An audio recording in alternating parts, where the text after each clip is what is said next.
هلو، ازيكم يا حلوين؟ النهارده هنعمل وصفة هير ميست جديدة. ميزتها ان هي سريعة الامتصاص جدا. هو الهير ميست ده سبراي للشعر عطري، وكمان بيطري الشعر جدا. فانا عملته سريع الامتصاص قوي وريحته قوية وجميلة قوي. تعالوا بقى نشوف مع بعض. انا هعمل النهارده بالظبط 200 جرام. اول حاجه انا اخدت من الايزوبروبايل ميرستات 169 جرام. ميزه الايزوبروبايل ميرستات اللي هو الاي بي ام ان هو سريع الامتصاص جدا جدا جدا، وبيدي انزلاق لما تيجي يترش على الشعرايه، وكمان بينعم جدا الشعرايه. زي ما قلت لكم اخدت منه 169 جرام. هضيف عليهم 10 جرام من الاسيتول اتش اي، اللي هو السيتارول اتش اي.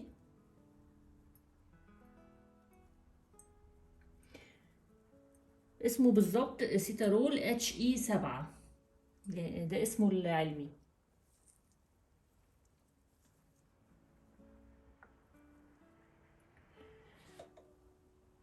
هضيف عليهم 4 جرام من السي بي اس، اللي هو سايكلوبنتا سيلوكسان، وده سيليكون.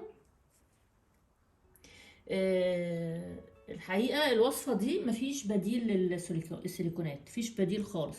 لا في بديل للاي بي ام الايزوبروبال ميرسات، ولا بديل للسيليكون.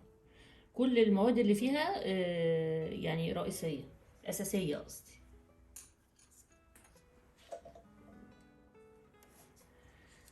هتضيف عليهم 10 جرام من الدايماثيكون 350، اللي هو اسمه سيليكون 350.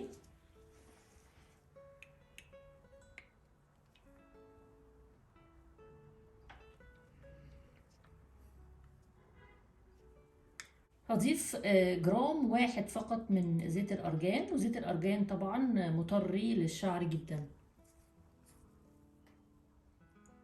أضيف 6 جرام من العطر معايا هنا، وأنا اخترت عطر المسك عشان ريحته كده تبقى خفيفة على الشعر، وبيدي كده إحساس فريش كده جميل كده.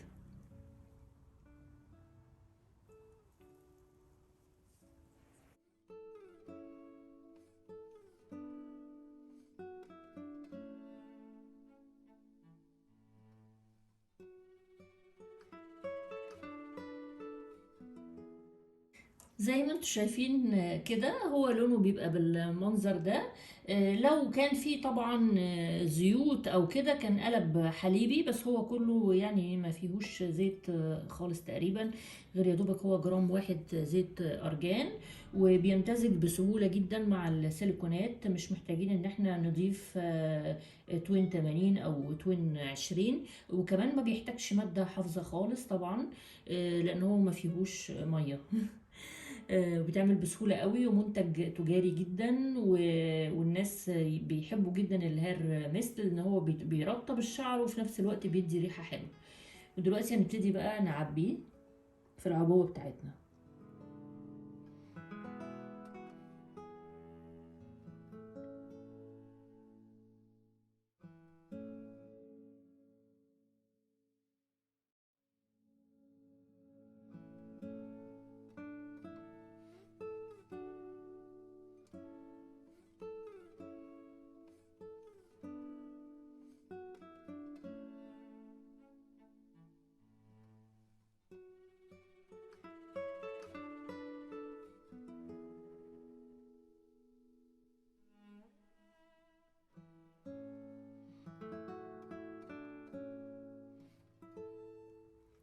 الهير ميست ده ممكن تستخدميه على شعرك وهو ناشف، ممكن تستخدميه على شعرك وهو مبلول.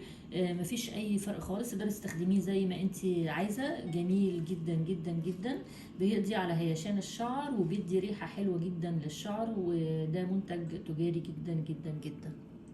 واهم حاجه ان هو مش محتاج ماده حافظه.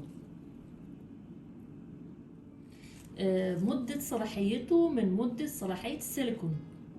او من مده صلاحيه اول ماده يخلص صلاحيتها، سواء بقى العطر، سواء السيليكون، سواء الاي بي ام. انتوا بقى تحاولوا ان انتوا تعرفوا من التاجر او من الداتا شيت بتاعه الماده نفسها انهي يعني انهي اول ماده هيخلص صلاحيتها. عايزه اقول لكم على حاجه كمان، يا ريت ان انتوا تشرفوني في الجروب بتاعي على التليجرام. بيكون اسهل في التواصل، وبنقدر نرد على بعض بمنتهى السهوله بالفويس، اسهل من الكتابه.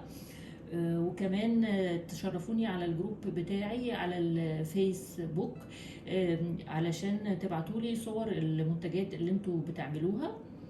وبرضو في الصفحة بتاعتي على الفيسبوك بنزل كتير قوي عليها فيديوهات.